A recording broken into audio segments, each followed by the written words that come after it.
में एक एक पुत्र है, जैसा कि आजकल चलन है। तो दोनों परिवारों में एक एक पुत्र है। एक पुत्र बड़ा बुद्धिमान है, बहुत परिश्रम करता है, बड़ा व्यस्त रहता है। एक ज्यादा बुद्धिमान तो नहीं है, लेकिन सहज स्वभाव से काम करता है। ऐसा भी नहीं कि निर्बुद्धि है, लेकिन वो बिल्कुल अतिरिक्त बुद्धिमान हो ऐसा भी नहीं लगता। दोनों अपना अपना काम करते हैं, लेकिन जो बहुत तेज है, बहुत बुद्धिमान दिखाई देता है लोगों को, वो प्रतिदिन अपने सोशल मीडिया पर फोटो डालता है। उस फोटो में वो दिखाई देता है प्रतिदिन अपने पिता के कमरे के बाहर वो फूलों का गुलदस्ता रखता है। वो प्रतिदिन गुलदस्ता रखते हुए फोटो डालता है। पिताजी को खाने की थाली जाती है तो वो भी फोटो में आती है, तो वो खाने की थाली देते हुए भी फोटो डालता है। बाकी पिताजी ने क्या कहा उस पर कभी ये ध्यान नहीं देता, क्योंकि ये तो होशियार है, बुद्धिमान है, अपने ढंग से काम करता है। इसके पास समय नहीं, ये व्यस्त बहुत है, तो पिताजी के पास बैठने उठने का समय नहीं। इतना ही है कि वो गुलदस्ता रखने आता है और फोटो लेता है।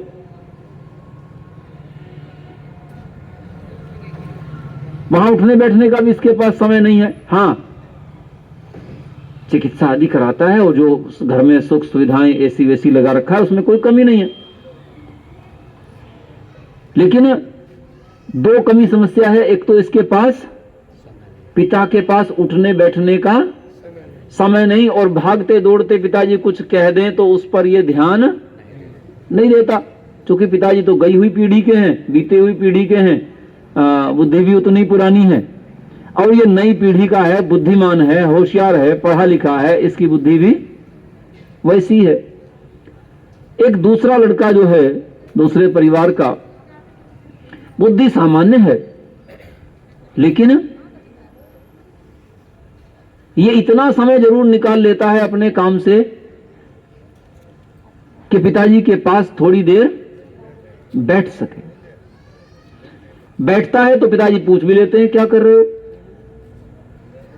और उसके कार्य को जान करके सलाह भी दे देते हैं। जब वो सलाह देते हैं तो ये उस सलाह को विचार करके यथासंभव मानने का प्रयत्न करता है। धन्यवाद। ये यथासंभव उनकी बात को मानने का भी प्रयत्न करता है, और जब मानने का प्रयत्न करता है तो एक ध्यान रखना, उतना बुद्धिमान तो नहीं है ये, उसकी तरह से उतना तेज तो नहीं है, लेकिन जो भी काम करता है उस काम में एक बुद्धि नहीं लगी होती। कितनी बुद्धि लगी होती है? दो लगी होती हैं। पिताजी की बुद्धि से भी पूछ लेता है। ये जो भी करता है उसमें पिताजी का अनुभव भी शामिल होता है। अच्छा, ये पिताजी के दरवाजे के बाहर गुलदस्ता नहीं रखता, ये पिताजी के को जब खाना देता है तो सेल्फी लेकर के उसका फोटो नहीं डालता।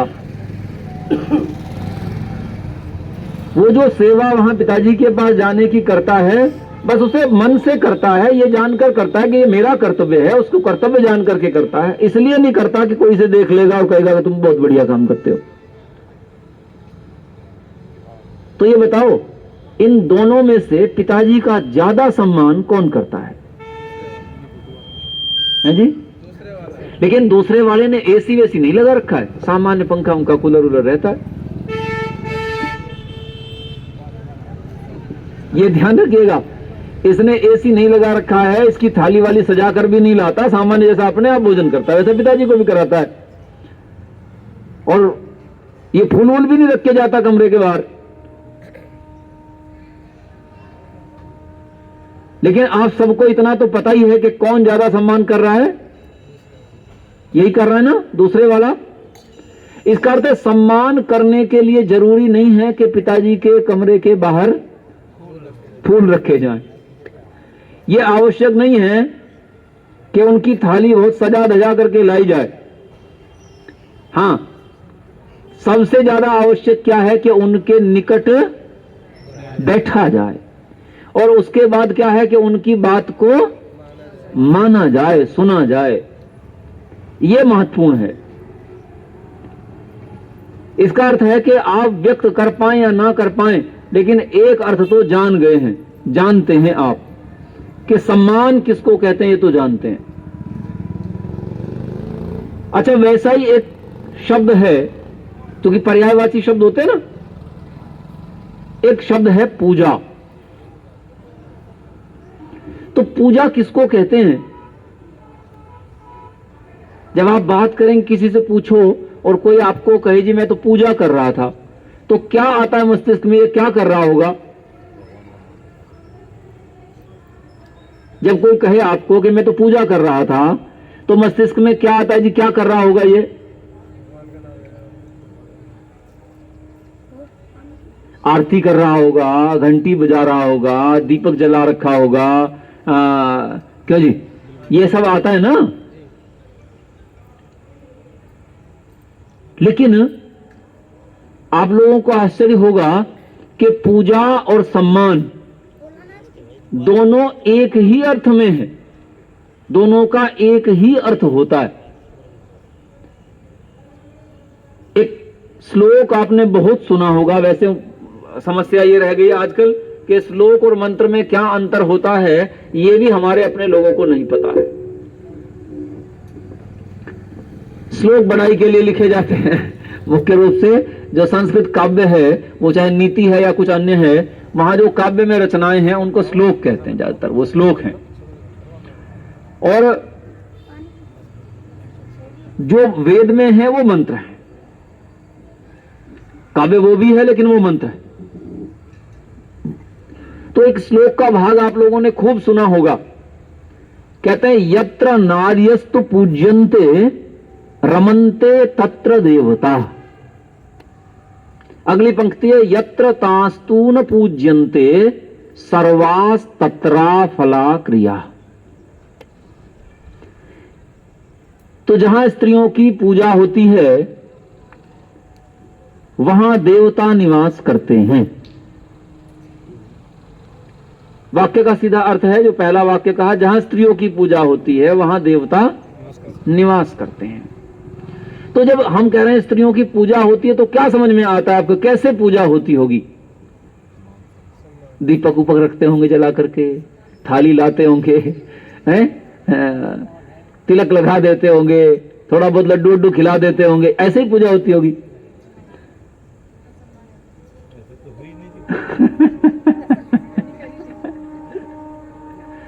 वास्तव में ऐसे हो भी जाए तो ये बताओ, आपकी कोई ऐसे पूजा कर भी जाए तो इससे कुछ लाभ हो जाएगा?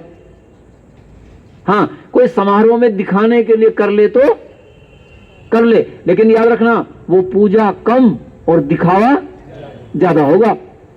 ये याद रखना, पूजा क्या है? जैसा वो अपने आप को मनुष्य मानता है वैसा आपको माने। जैसा वो ये सोचता है कि जो बात मुझे बुरी लग सकती है वो आपको भी बुरी लग सकती है, वैसा माने। जैसा वो आपसे अपेक्षा करता है कि वो आप अपनी गलती मान लेंगी, वैसे वो अपनी भी मान ले। वैसे ही आपको बराबर वो सम्मान देता है। काम अपने अलग अलग हैं, आपका काम आपका है, उसका काम उसका है। मैं ये नहीं कह रहा हूं कि जो काम एक करे वही दूसरा करे, ये मत सोचना, लेकिन वो सम्मान मनुष्य के स्तर पर आपको बराबर थे। मानवीय स्तर पर वो आपको और अपने आप को अलग अलग ना समझे। यही पूजा शब्द का अर्थ है। वास्तव में वो सुरक्षा का ध्यान रखता हो, उसे पता हो कि भाई कहीं कठिन डगर है तो आपसे पहले चले, आपसे आगे चले, और कहीं उसे लगता है कि सम्मान का नंबर आ रहा है तो आपको आगे कर दे। ये है जब लगे कि वो आपकी पूजा कर रहे हैं, ये पूजा है।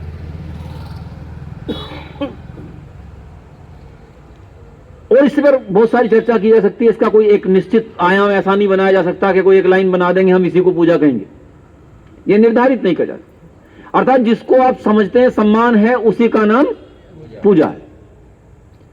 पूजा और सम्मान दोनों में अंतर नहीं है। तो जो स्त्रियों की पूजा है वैसी पुरुषों की पूजा है, जैसी स्त्री और पुरुषों की पूजा है वैसे ही ईश्वर की पूजा है। अच्छा, ईश्वर की पूजा क्यों करनी चाहिए यह पता है? क्यों करनी चाहिए? अच्छा, माता पिता की पूजा क्यों करनी चाहिए? मैं कुछ तो इसलिए कर लेंगे भाई जमीन उमीन इन्हीं के नाम है,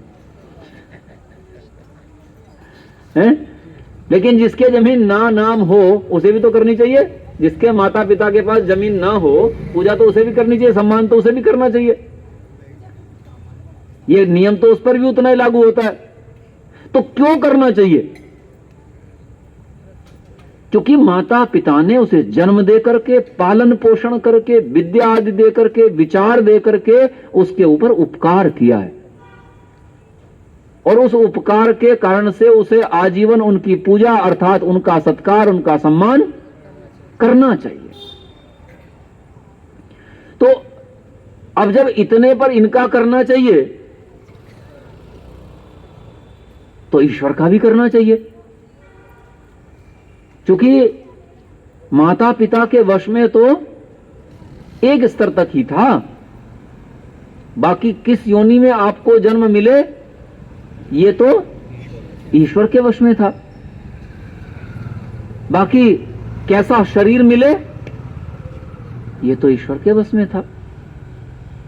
कैसे सहयोगी मिले, कैसी परिस्थितियां मिले, कैसे संसाधन मिले, कितना सामर्थ्य मिले, ये सब तो ईश्वर के वश में था, आपके अपने वश में तो था नहीं।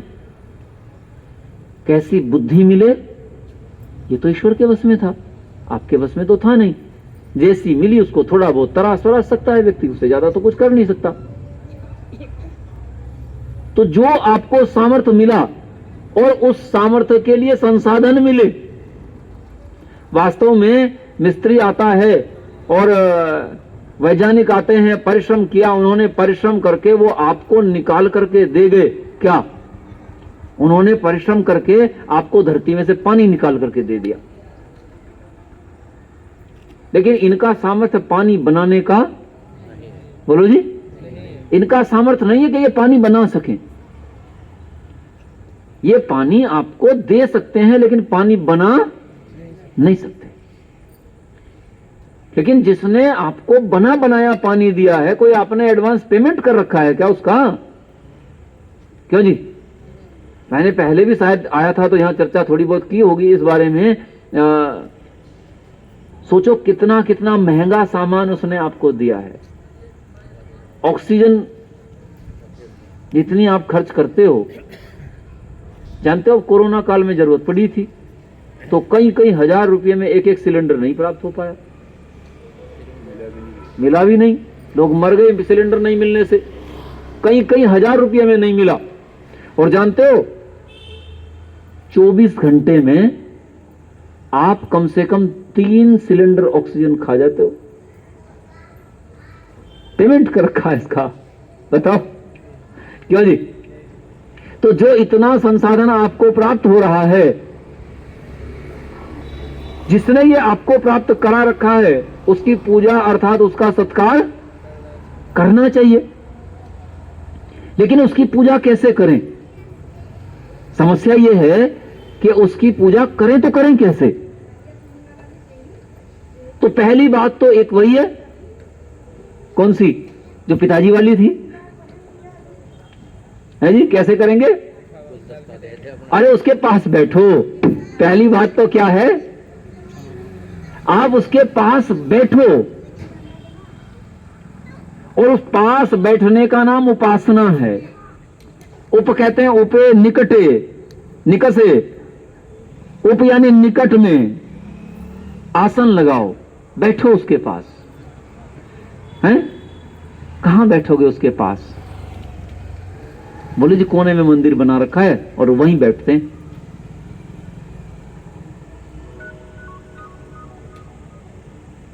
लेकिन आजकल बड़ी सुविधा हो गई है, मंदिर मंदिर खूब बनने लग गए। पर जो ऋषियों महर्षियों का काल था, उस समय कहां इतने मंदिर मंदिर बनते थे?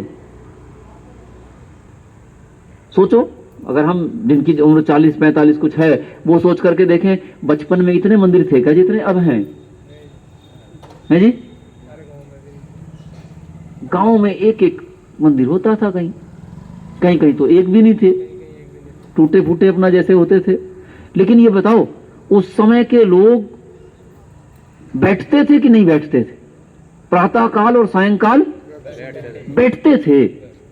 अब मंदिर तो हो गए हैं, लेकिन लोग बैठते, मंदिर में कोई जाता भी है ना तो खड़े खड़े घंटा बजाता है और भाग आता है। आरती भी खड़े खड़े, सब आरती हो जाती है और चल पड़ते हैं, बैठता तो है ही नहीं। तो बैठे, और बैठे किस लिए? पिताजी के पास किस लिए बैठना था?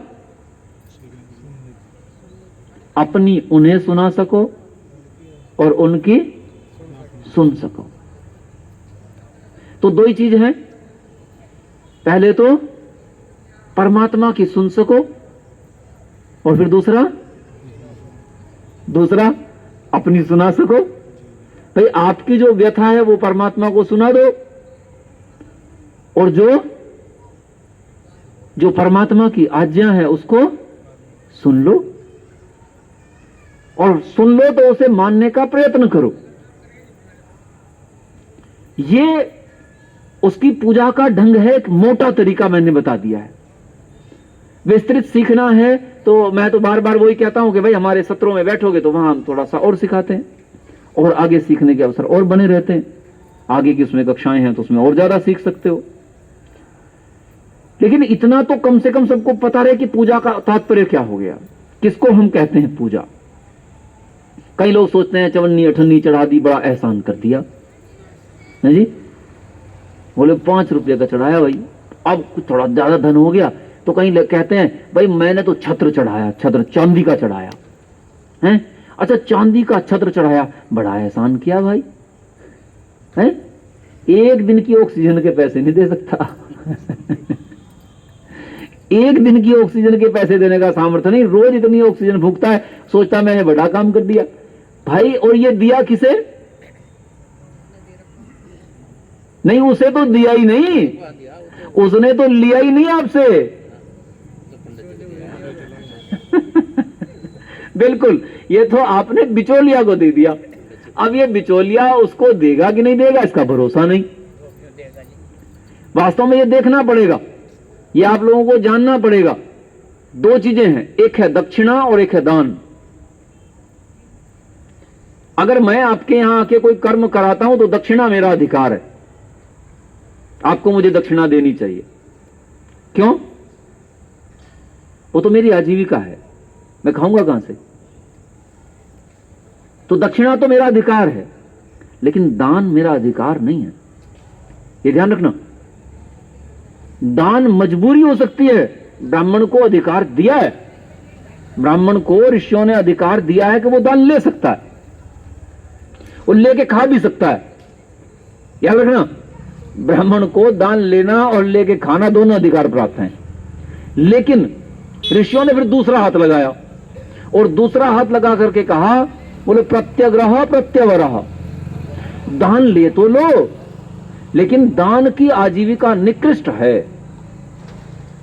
जो दान से आजीविका करता है वो नीच आजीविका है, निकृष्ट आजीविका है। ब्राह्मण के लिए बढ़िया आजीविका नहीं है दान से आजीविका करना।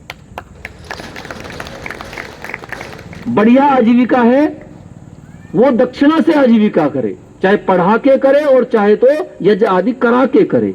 दक्षिणा से आजीविका करना उत्तम है, और दान से आजीविका करना निकृष्ट आजीविका है। वो दान से आजीविका नहीं करनी चाहिए।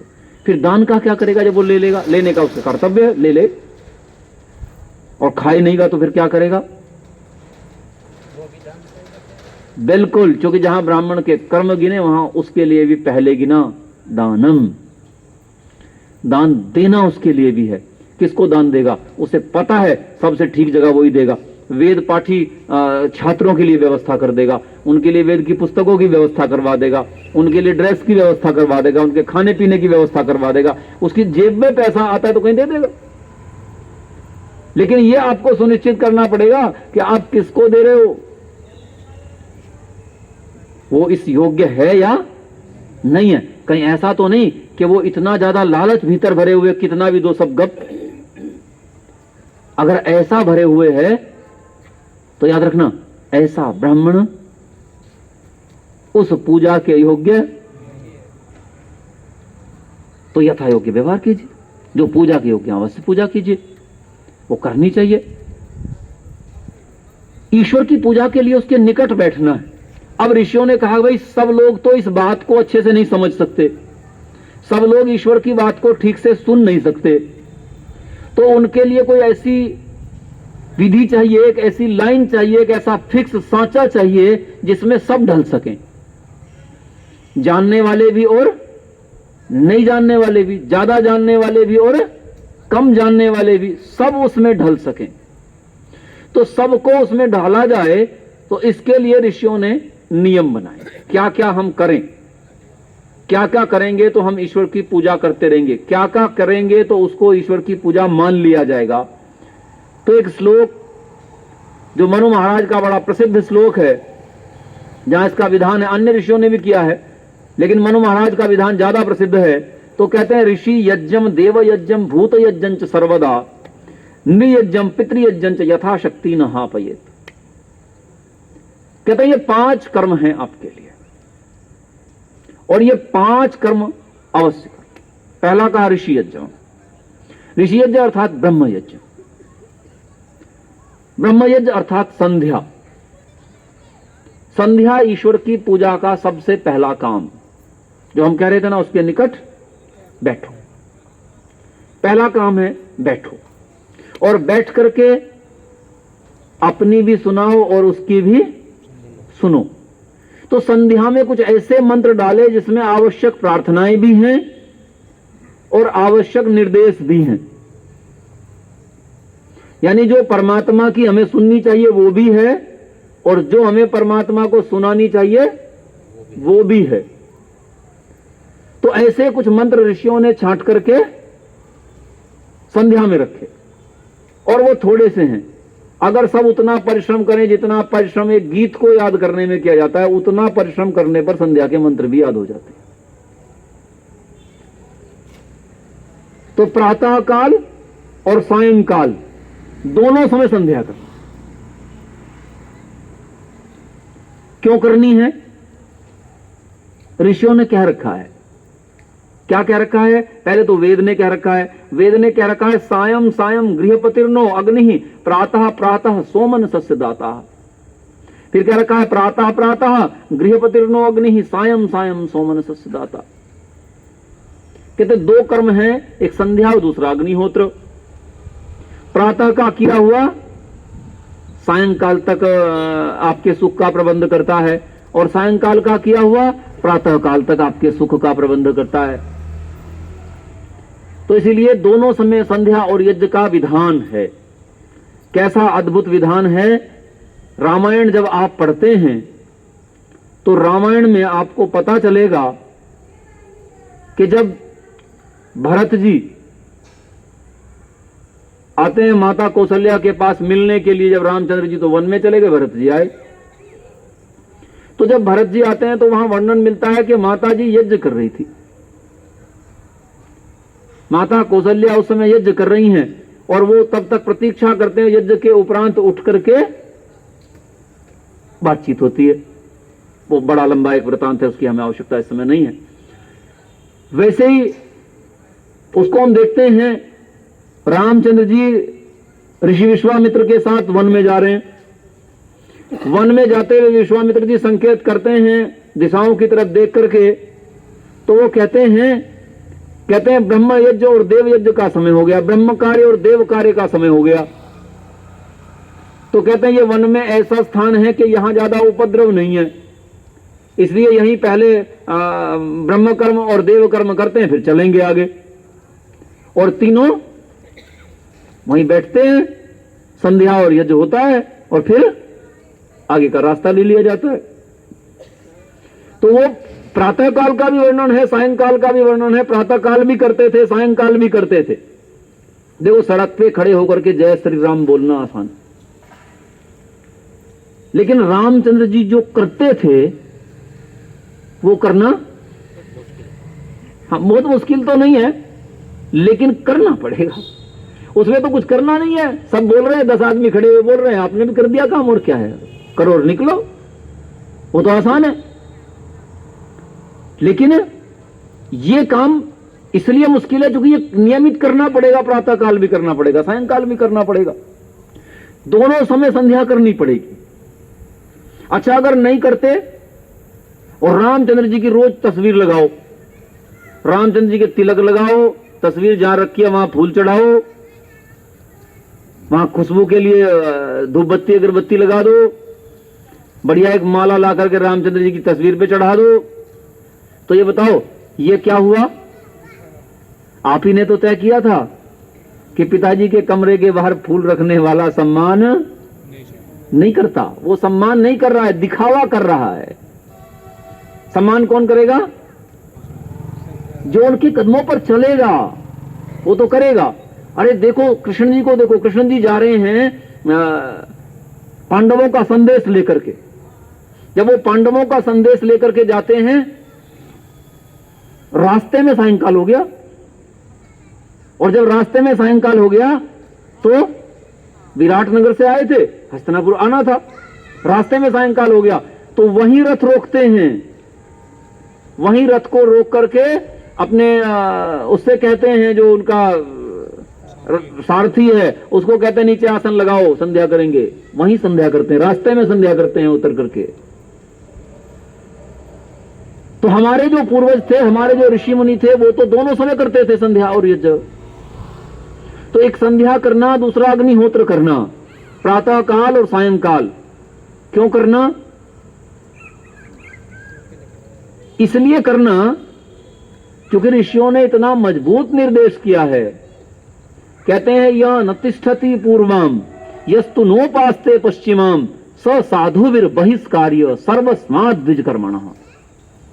कहते हैं जो प्रातः काल नहीं बैठता और जो सायंकाल नहीं बैठता, अर्थात जब पूर्व दिशा में सूर्य होता है तब भी नहीं बैठता, और जो सायंकाल जब सूर्य पश्चिम दिशा में होता है तब भी नहीं बैठता, कहते हैं उसको सज्जनों के सब कार्यों से निकालकर बाहर कर देना चाहिए। बोले वो व्यक्ति व्यवहार के योग्य नहीं है। और इतना तो हमें बने रहना चाहिए। इसका अर्थ है सनातन में बने रहने के लिए न्यूनतम क्या आवश्यक हो गया? संध्या न्यूनतम है।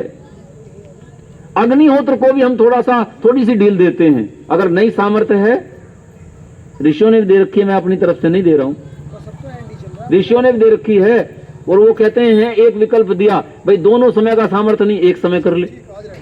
और अगर इतना भी सामर्थ्य नहीं है तो उसे कहा कि भाई पूर्णिमा और अमावस्या को अवश्य कर ले, ये न्यूनतम है। अग्निहोत्र वो पूर्णिमा और अमावस्या को अवश्य कर ले। कहते फिर तीसरा कर्म कौन सा है? तो तीसरा कर्म कहा, बोले पितृयज्ञ करना है। पितृयज्ञ करना है अर्थात माता पिता आदिकों की सेवा और शुश्रूषा करनी है। औषधि चिकित्सा आदि का तो ध्यान रखना ही रखना है, लेकिन भोजन आदि का तो सब ध्यान रखना है, लेकिन उनकी सेवा और शुश्रूषा करनी है। या कहें आजकल की भाषा के हिसाब से कहें, चूंकि अभी चल रहे हैं जी श्राद्ध पक्ष चल रहा है, तो उनका श्राद्ध और तर्पण करना है। माता पिता का क्या करना है? विद्वानों का भी करना है, मुझे भी गिन लेना श्राद्ध करने वालों में, हमारा भी कर दिया करो कभी कभी। श्राद्ध और तर्पण करना है। तो श्राद्ध किस चीज का नाम है? हाँ, श्राद्ध कहते हैं श्रद्धया क्रियते क्रियन्ते या तत् श्राद्धम, अर्थात जो श्रद्धा से किया जाता है वो ही श्राद्ध है। हम तो ढूंढते रहते हैं कोई तो मिले श्राद्ध करने वाला। वास्तव में बहुत कम लोग हैं जो श्रद्धा के लिए हमें बुलाते हैं, बहुत कम लोग हैं।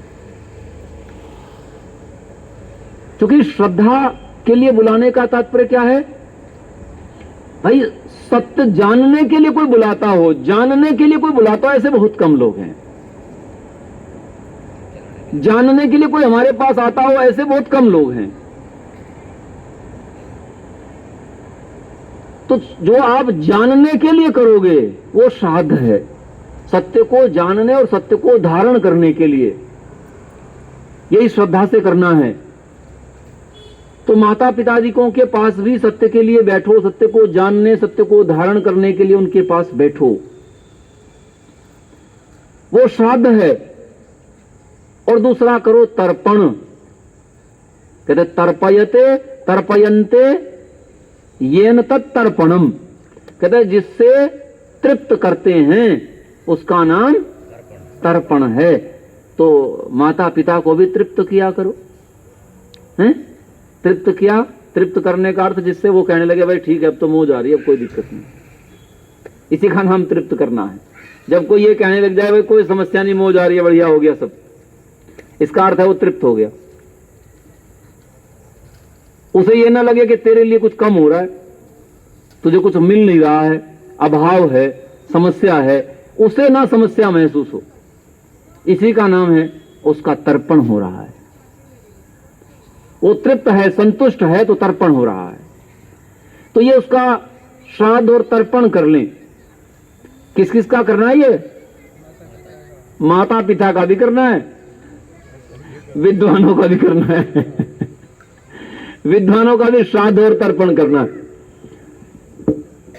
साथ साथ एक तीसरा इसमें जुड़ जाएगा, विद्वानों का जो श्राद्ध और तर्पण है ये देव यज्ञ में आ जाएगा आपका, जो अग्निहोत्र के साथ लगा हुआ है, ये उसी में गणना इसकी हो जाएगी। अब तीसरा जो चौथा जो कर्म है, वो चौथा कर्म है अतिथि यज्ञ, अर्थात जो घर पर अतिथि आए उस अतिथि का भी श्राद्ध और तर्पण करना है। समझे, ये श्राद्ध 15 ही 15 दिन करके काम नहीं चलेगा, हैं? कोशिश किया करो श्राद्ध करने का अवसर रोज मिले, रोज किसी ना किसी का श्राद्ध कर दिया करो, पकड़ के कर दिया करो, कोई बात नहीं बोले आज तो आपका श्राद्ध करेंगे हम, आ जाओ आप, हैं? ये मत समझना, कोई लड़ने वाले को मत कहना। जो विद्वान है जानता है कि आप उसे कहोगे कि आज हम आपका श्राद्ध करेंगे तो प्रसन्न हो जाएगा, और वैसे किसी को कहोगे तो लड़ाई हो जाएगी तो इसलिए श्राद्ध के लिए अवश्य श्राद्ध अर्थात श्रद्धा पूर्वक उसे बुलाना, श्रद्धा पूर्वक उससे पूछना। जब कोई अतिथि आए तो दो काम है, श्राद्ध और तर्पण। उसका तर्पण पहले करना और श्राद्ध बाद में, ये ध्यान रखना। जब विद्वान को आप अपने पास बुलाओ, आचार्य का, अतिथि का, माता पिता का करना हो तो उनका श्राद्ध पहले करना और तर्पण बाद में। लेकिन जब अतिथि आए तो उसका तर्पण पहले करना है और श्राद्ध बाद में करना। पहले उसे भोजन पानी कराओ और फिर उससे पूछो, ठीक है, फिर उससे पूछो, बाद में उसका उसे श्रद्धा पूर्वक सत्य को जानने का प्रयास करो। बाद में उससे जो जान सकते हो, जिस क्षेत्र का, मान लो कोई चिकित्सक आ जाए उससे पूछ लो, 2 रोग की दवाई पूछ लो, वो बता जाए, उसके बारे में पता ले लो। कोई आपके पास अध्यापक आ गया है तो अपने किसी बालक के संबंध में पूछ लो, कोई जज आ गया है, नौकरी वाला आ गया है, जिस क्षेत्र का उसी क्षेत्र की बात पूछ लो। जितना विज्ञान अपने भीतर, जितनी विद्या बढ़ती जाती है, किसी न किसी क्षेत्र में कभी ना कभी काम आ जाती है। इसलिए वो तो नॉलेज तो आपको लेते रहना चाहिए हमेशा। और जब लोगों को पता लग जाता है भाई इस क्षेत्र की नॉलेज नहीं चाहिए, तो व्यक्ति वहीं आता है। तो श्राद्ध और तर्पण इनका करना। और एक 5वां यज्ञ है, 5वां कर्म है जो इसमें बांध दिया। अच्छा, एक और बता दूं, ये जो तर्पण वाला कर्म है ना, इस तर्पण वाले कर्म में कुछ और भी गिने हैं, बहुत सारे गिन रखे हैं। आप पढ़ेंगे तो कहो तो मैं इसमें पढ़ के भी बता देता हूं, लेकिन समय शायद आपको अनुमति नहीं दे रहा होगा उतनी। हाँ, हम आसपास ही पहुंचे हुए, समय तो समाप्ति की तरफ है। तो ये जो गिना है उसमें यहां तक गिना है कि जो संबंधी हैं उनको भी गिना है। श्राद्ध और तर्पण के लिए विशेषतः तर्पण उनका भी आपको ध्यान रखना है, उनकी भी आपूर्ति का आपको ध्यान रखना है। संबंधियों को गिना है, आपके बंधुओं को गिना है, आपके सगोत्रियों को गिना है, यहां तक कि आपके बहन को गिना है, आपकी पत्नी को भी गिना हुआ है। पति पत्नी वो भी सब इसमें गिने हुए हैं, उनको भी इसमें गिन रखा है। अर्थात उनका भी श्राद्ध और तर्पण होना ही चाहिए। इसका अर्थ है कि पति पत्नी भी आपस में एक दूसरे के प्रति सत्य का वैसा व्यवहार जरूर रखें ताकि एक दूसरे को सत्य पर लाने और उसको सत्य बताने, सत्य पूछने की घटनाएं परिवार में चलती रहें। उतना मान सम्मान जरूर देते रहें, कार्य करने से पहले आपस में विचार विमर्श कर लें। ये अवश्य, ये भी पूजा का तरीका है, ये याद रखना। और ये सब किसने बताया है, किसके लिए बताया है? जब आप ये कर रहे हैं तो समझो ईश्वर पूजा कर रहे हो, ये ईश्वर पूजा में सम्मिलित है। मैं बाकी की बात नहीं कर रहा हूं, ये सारी ईश्वर पूजा की बात है, ये सारा ईश्वर पूजा में सम्मिलित है। क्योंकि आप दो काम कर रहे हो, एक है पास बैठने का, दूसरा है सुनने का। जब सुन लिया तो जो सुना है उसे मानना है, तो जो कहा उसको मानने की बात है। जैसे संध्या में कह दिया, संध्या में 6 बार कहा योस्मान द्वेष्ट यम वयन दुष्मस्तंभो जम्भेदमहा। अर्थात अगर मैं किसी से द्वेष करता हूं अविद्या के कारण से, क्योंकि जब मैं किसी से द्वेष करता हूं तो कहीं ना कहीं द्वेष का कारण है मेरी अविद्या, या सामने वाले की अविद्या से भी कई बार द्वेष हो जाता है। भाई सामने वाला इतना अविद्या में है कि कुछ कर गया, उसके कारण से भी कई बार द्वेष पनप गया। तो अगर मैं द्वेष करता हूं किसी ना किसी अविद्या के कारण से, तो कहते हैं प्रभु मेरा द्वेष छूटे आपकी आज्ञा के अनुसार, मैं अपने द्वेष को छोड़ सकूं, और अगर वो मेरे से द्वेष करता है किसी अविद्या के कारण से, वो भी द्वेष छोड़े, उसके लिए भी प्रार्थना कर रहे हैं, मेरा भी द्वेष छूटे उसका भी द्वेष छूटे। हम परस्पर द्वेष ना करें। हम कहते हैं औरों से तो हम नहीं कहते कि और आपसे करेंगे कि नहीं करेंगे, और का तो हम नहीं कह सकते, लेकिन हम आर्यगण ना आपस में द्वेष करें और ना किसी और से द्वेष करें, द्वेष ना करें। हाँ, किसी ने अपराध किया है तो अपराध का दंड देना अलग बात है, वहां द्वेष नहीं है।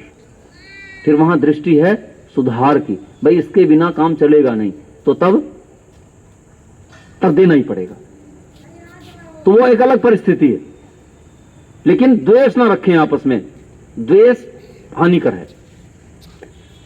5वां जो कर्म है उसे कहा है भूत यज्ञ। भूत यज्ञ भी करना है। अब भूत यज्ञ कैसे होगा? तो भूत कहते हैं किसको? कहते हैं भवतीति भूतः, जो उत्पन्न हुए हैं वो सब भूत हैं।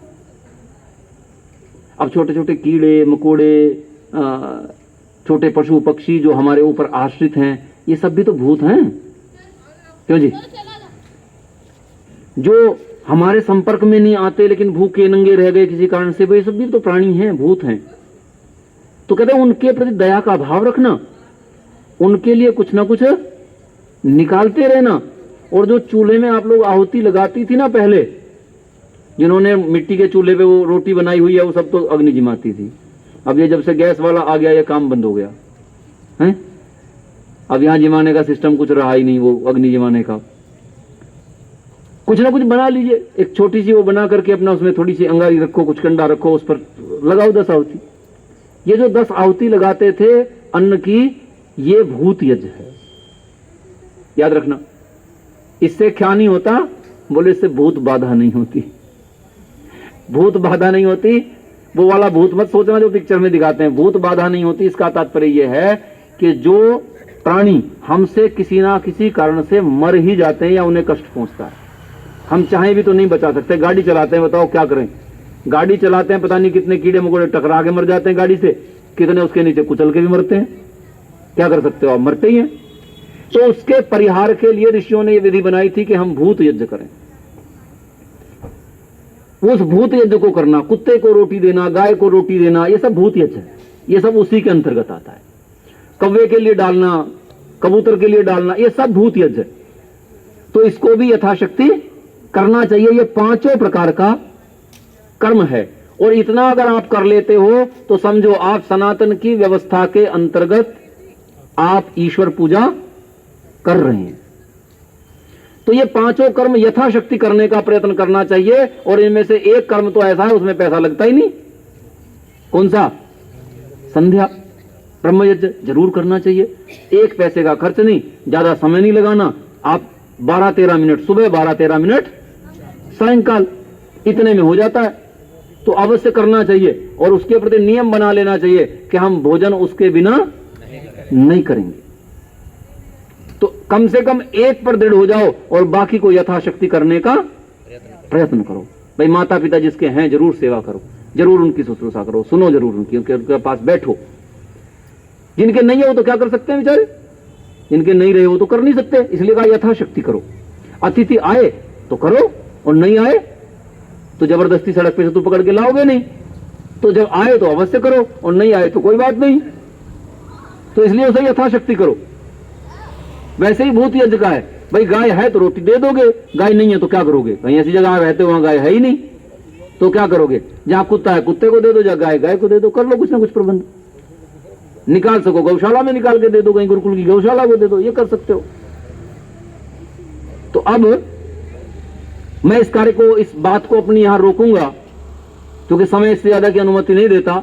इसमें बहुत सारी और भी चर्चाएं थी जो की जा सकती थी, लेकिन अभी इसे यहीं रोकेंगे। एक समय आप लोगों के पास रहेगा प्राय 5 मिनट का। उस 5 मिनट के समय के उपरांत, मतलब इस समय के भीतर में अगर आपकी कोई शंका इससे संबंधित है तो वो शंका हमारे श्रवण जी हैं, इनको लिखवा दीजिए। एक आध कोई होगी